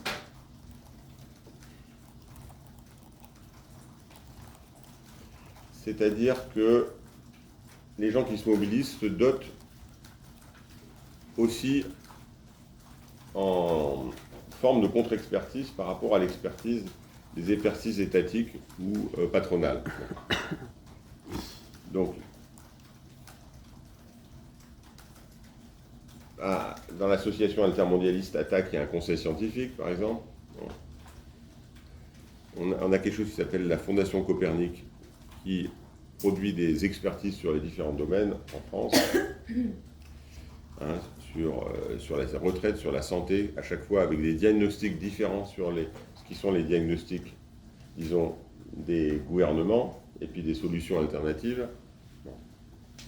Donc, on a le mouvement écologiste aussi sur les différents terrains sur lesquels il se mobilise des contre-expertises. Ça a commencé déjà dès les mobilisations contre l'énergie nucléaire, avec, par exemple, il y avait un groupement de scientifiques, disons, sur l'information sur l'énergie nucléaire, avec des physiciens, etc., bon, autour de cette question. Donc, on a la place de l'expertise et de la contre-expertise dans les mouvements plus grandes, qui serait liée à la place plus grande du capital culturel dans le débat public. Il y a une dimension de capital culturel, donc de sérieux intellectuel dans le débat public qui fait qu'il y a un développement de cette dimension. Le répertoire plus internationalisé, il est aussi avec l'appui des les outils numériques, et le fait que les contacts, le développement des contacts ou la stabilisation des contacts n'est plus simplement associé à la proximité géographique. Troisième caractéristique, ce que Neveu appelle la réinvention d'une activité symbolique de mise en scène de l'identité du groupe, de sollicitation des émotions du public.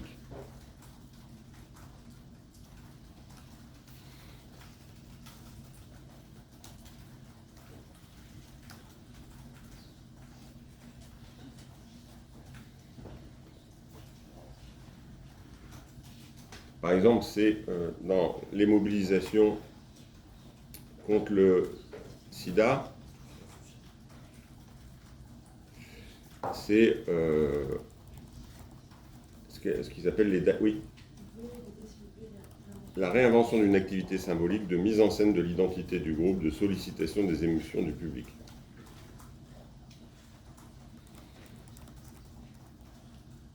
Avec une importance prise par les médias, le fait que l'action soit médiatisée.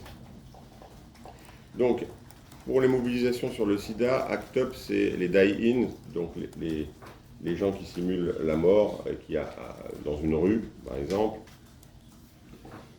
C'est les jets de faux sang sur les personnes. Ça a été les ZAP, c'est-à-dire on interrompt quelque chose d'officiel. Par exemple, on interrompt un mariage dans une église ou dans une mairie. Donc, il y a les grèves de la faim aussi. Les grèves de la faim, ça sollicite particulièrement les émotions du public. Donc il y aurait cette dimension de mise en scène symbolique liée à la mobilisation des émotions et qui va aussi avec l'importance prise par les médias dans les mobilisations. Alors, ça c'est les pistes de TIG, de ce qui pourrait être une nouvelle génération de répertoire d'action collective. On pourrait ajouter des éléments complémentaires aux analyses. Là, c'est plus les analyses de Neveu, mais c'est moi qui ajouterai des choses.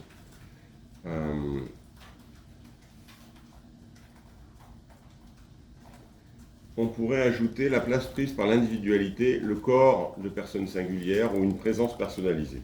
Bon. Parce que l'action collective, elle est très collective. Et donc, une action collective, mais où l'individualité prend plus de place, le corps de personnes singulières prend plus de place, une présence personnalisée. Évidemment, c'est les grèves de la faim, on a connu beaucoup, les grèves de la faim sans papier, ici à Lyon, les grèves de la faim de double peine, c'est-à-dire des personnes qui ont vécu une grande partie de leur enfance en France, qui ont été condamnées pour un acte de délinquance.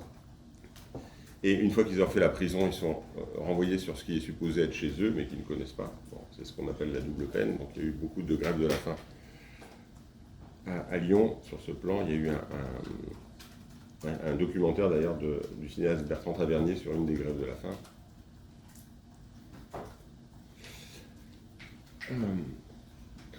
C'était le cas de Roland Veuillet, qui est quelqu'un qui protestait contre une sanction dans l'éducation nationale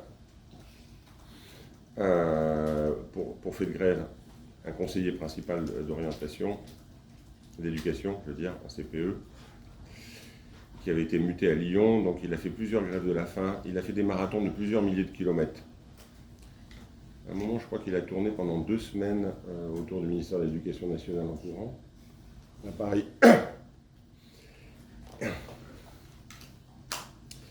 Et sa 3e grève de la faim, comme il était membre de mon syndicat, celui d'éducation, j'ai fait 1 semaine de grève de la faim en solidarité avec lui devant un tribunal administratif à Lyon. Donc il y a les parrainages républicains. Alors ça s'était fait avec les sans-papiers, avec les doubles peines. C'est un engagement de personne. On va parrainer une personne directement. Voilà. Ce qu'on appelle les parrainages républicains. On a la réinvention de l'action directe, d'une certaine façon. L'action directe, c'est une action directe sans médiation, qui a été promue, disons, par le syndicalisme en France au début du XXe siècle, plutôt sous l'impulsion des milieux libertaires. Les premières bourses du travail et la première CGT, disons, de sensibilité plus anarchiste. Alors, c'est les occupations de logements vides, ça a été le grande action du DAL, le droit au logement, comme association. C'est l'occupation d'institutions publiques, le mouvement des chômeurs a occupé en décembre-janvier 98 des ACEDIC, c'était ce qui gérait à l'époque, qui a été fondu avec l'AFE pour donner Pôle emploi, qui gérait les allocations chômage. Le mouvement chômeur, d'ailleurs, avec l'aide des étudiants et d'une partie des enseignants, a occupé les anciens locaux de l'IEP en janvier 98 aussi.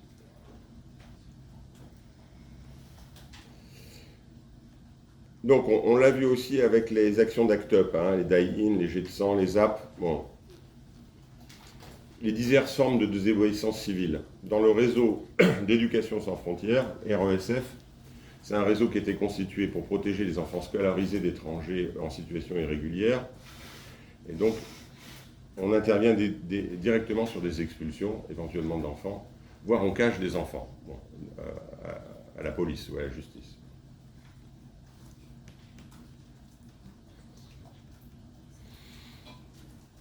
On trouve ça dans les mouvements pour le climat et sur les questions écologiques, hein, avec des mouvements comme Extinction Rébellion ou les soulèvements de la Terre.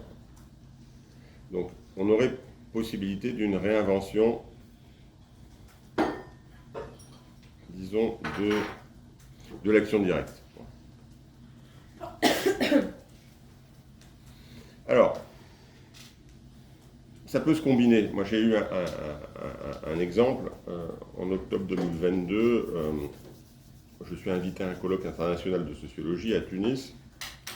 Et puis, je sais qu'il y a l'équivalent d'Attac, le groupe altermondialiste en Tunisie, qui a des problèmes avec les autorités tunisiennes, puisqu'à l'époque, c'est la dictature de Ben Ali. Et je dis, on peut peut-être faire quelque chose à l'occasion d'aller à ce colloque à Tunis. Alors, moi, je pensais à une conférence de presse, mais on me dit, oh, les conférences de presse, ça ne sert plus à rien, il faut que tu fasses une grève de la faim. C'est ma première grève de la faim. Bon, alors. Donc, je vais à mon colloque, je rencontre un opposant altermondialiste, et puis à la fin du colloque, je vais faire une grève de la faim dans son HLM à Tunis. Bon. Et puis après, disons, au bout d'un certain nombre de jours, la police défonce sa porte d'immeuble, nous arrête et m'expulse. Dans ce type d'action, on a la combinaison de plusieurs choses. On a bien l'action internationalisée, et il faut des connexions. C'est-à-dire que quelqu'un qui va aller à Tunisie à l'époque de Ben Ali, à l'époque, ne voit pas qu'il y a une dictature. Les touristes allaient sur les plages et dans les hôtels. Donc, il faut qu'il y ait des formes, des ressources qui connectent, qu'il y ait une connexion entre le RAID en Tunisie et Attac en France, par exemple. Bon. Qu'on connaisse la situation, qu'on connaisse des personnes. Bon. Donc, il faut un support, disons, de ressources organisationnelles pour ça. Une action internationalisée, il faut un engagement personnel, parce que c'est une personne qui fait une grève de la faim. Bon. Et donc, il y a quelque chose comme un réseau associatif international à insertion locale. Parce qu'il faut du local aussi. Bon. Il faut un réseau international et du local. Et ce lien aussi, sa place particulière de l'implication de l'individualité. Alors, il y a quand même des questions autour de cette éventuelle troisième génération. Est-ce que est seulement en germe? Est-ce que c'est une tendance et il y a des contre-tendances? C'est quelque chose qui pouvait apparaître comme le plus probable en 2002, au moment où Éric Neveu l'écrit, parce que c'est le moment important du mouvement, c'est la phase importante du mouvement altermondialiste dans le monde, qui a fortement régressé aujourd'hui. Et depuis, on a connu beaucoup, disons, des replis nationalistes, y compris dans les mouvements sociaux. Donc la dimension nationale et nationaliste est devenue plus importante. On l'a vu avec les Gilets jaunes, par exemple, c'est des choses qu'on voyait moins dans les mobilisations antérieures, mais l'importance du drapeau français et de la Marseillaise, bon, par exemple, comme référent national, qu'on n'aurait pas trouvé, par exemple, dans les mobilisations en 1995, contre le plan Juppé. Bon. Donc,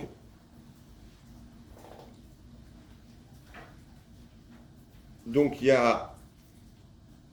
il commence à y avoir des mobilisations nationalistes d'extrême droite contre des migrants. Donc c'est des choses qui commencent à exister par les groupes identitaires. Donc on peut se demander s'il n'y a pas une tension entre l'internationalisation et le repli nationaliste aujourd'hui. L'internationalisation, il est très fort en ce moment de l'action collective sur le climat et la solidarité avec les migrants, mais il y a aussi les replis nationalistes qui peuvent aussi se positionner sur la question des migrants. Donc, la troisième génération de répertoire de l'action collective, ça semblait assez en mouvement en 2002. C'est plus contrasté aujourd'hui, on a une situation sans doute plus hybride.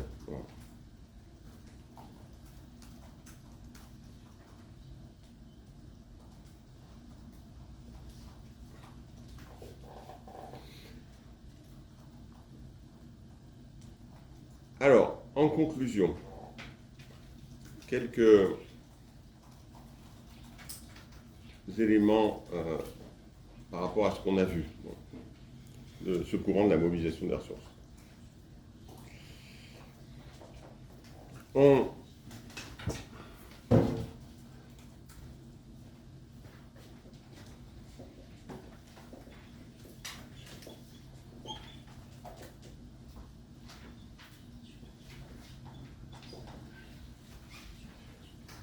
Je parlais d'utilitariste. On pourrait parler aussi de stratégiste. Alors, stratégiste, on va le distinguer de stratégique. Utilitariste, c'est quand on surévalue la question des intérêts dans l'analyse de l'action et les calculs des individus qui agissent. Stratégie, c'est en lien, les deux sont en lien, utilitariste et stratégique. C'est quand on surévalue la question des stratégies dans l'action collective, c'est-à-dire les stratégies conscientes.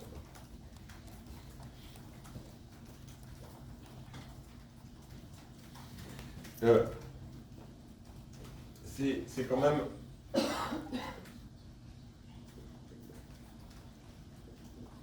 en lien avec les effets sur la mobilisation des ressources du paradigme du choix rationnel. On a vu qu'il y avait eu des déplacements, mais il y a quand même un effet.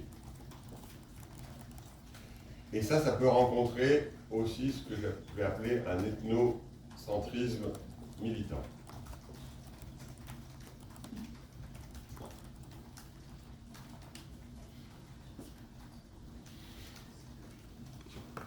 Qu'est-ce que ça veut dire ?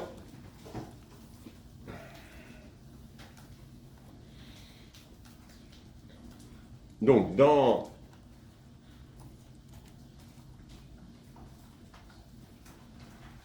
le schéma, disons, d'Oberschall,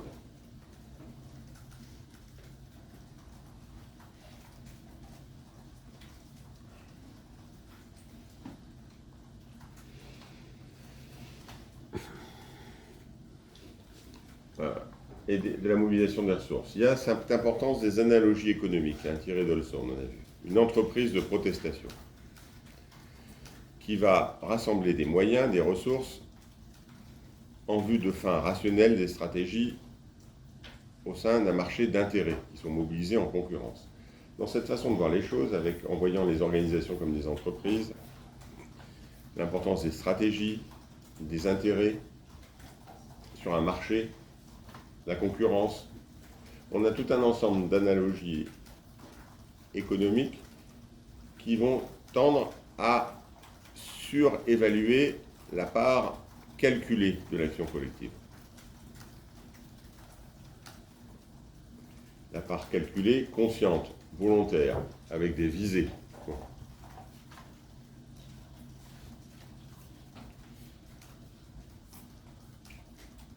Et cette part calculée, on va dire utilitariste, avec des stratégies, donc c'est les stratégies qui comptent,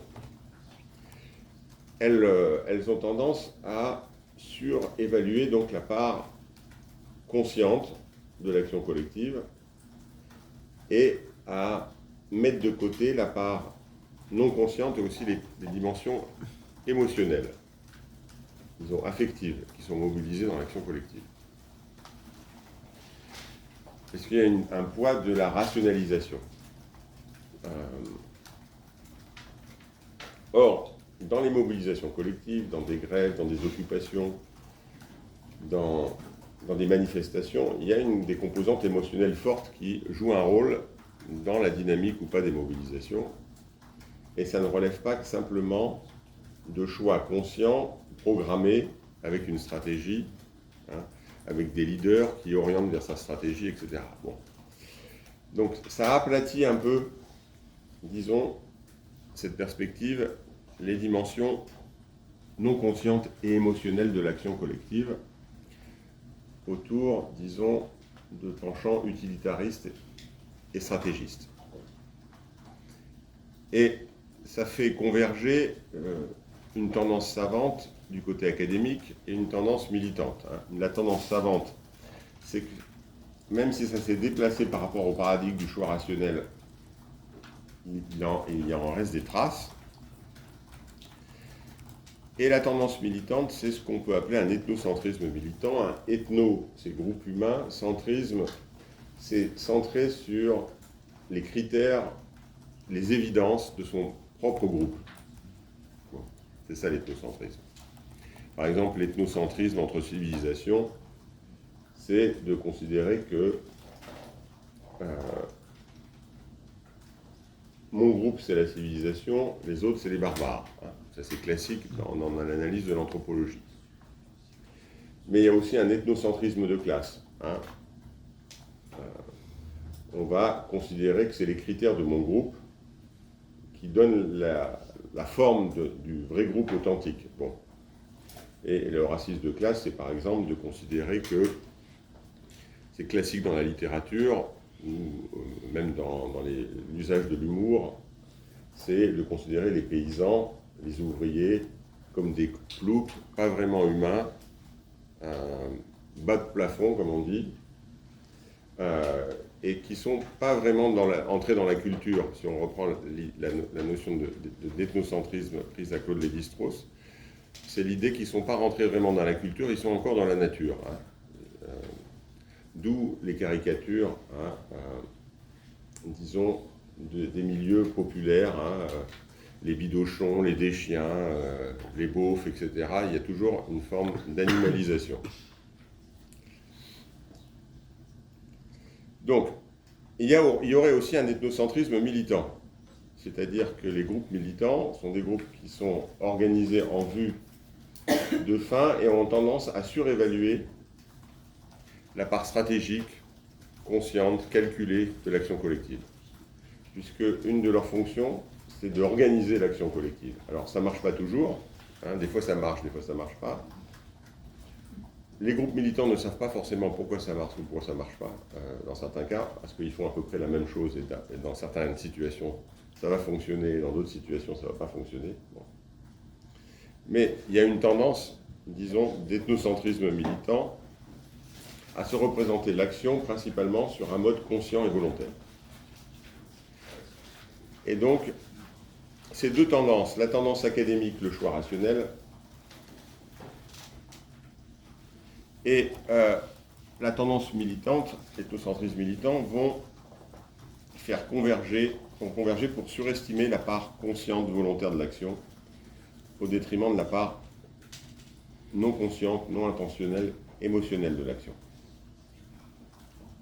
Et d'ailleurs, ce qui est paradoxal, c'est que le paradigme du choix rationnel, c'est plutôt, dans le milieu académique, une vision de droite. L'ethnocentrisme militant dont je parle est souvent de gauche, et il y a une forte convergence, disons, dans la façon d'appréhender l'action collective de ce pôle académique de droite et ce pôle militant de gauche. Convergence non consciente, elle-même. Alors certes, les analyses historiques de Tilly insistent justement sur le caractère historiquement constitué et situé des répertoires. Donc c'est pas quelque chose qui se manipule, c'est pas comme un produit sur un marché, comme dans une entreprise économique. Il y a une inertie du répertoire pour Tilly. Et donc le répertoire ne relève pas d'abord du choix individuel, mais de contraintes collectives. Mais ensuite, comme j'ai dit, c'est une des notions qui est les plus utilisées aujourd'hui, quels que soient les courants en sociologie des mouvements sociaux et de l'action collective, la notion de répertoire d'action collective. Dans les utilisateurs des analyses de Tilly aujourd'hui, ils peuvent souvent être tentés de mettre l'accent sur la manipulation consciente et volontaire du répertoire, dans cette idée de répertoire, parce qu'il peut facilement être utilisé dans ce sens, en insistant surtout sur les calculs tactiques et stratégiques dans l'usage des ressources de l'action collective, des acteurs. Alors, on verra que ce n'est pas, dans la dernière séance du cours, on verra que ce n'est pas inéluctable, hein, puisque on peut tout à fait envisager, ça sera le cas d'un sociologue italien, Alessandro Pisorno, on peut tout à fait envisager le fait qu'une partie du temps, les individus et les gens qui se mobilisent calculent, mais ils calculent à partir de quoi ? Et le à partir de quoi n'est pas nécessairement du calcul et conscient. C'est-à-dire que souvent, on va calculer à partir d'évidences que Pisorno va appeler identité, et ces évidences, elles, ne sont pas calculées, ne sont pas nécessairement conscientes. Donc, il y a bien un calcul, mais on calcule à partir de quelque chose qui n'est pas calculé. Bon. Donc, ça ne remet pas en cause l'idée qu'il puisse y avoir du calcul dans l'action, mais ça met en évidence des choses qui sont moins visibles dans l'action, c'est-à-dire les évidences à partir de lesquelles les personnes calculent ce qui est positif ou négatif pour eux, bien ou mal. Voilà, on va s'arrêter.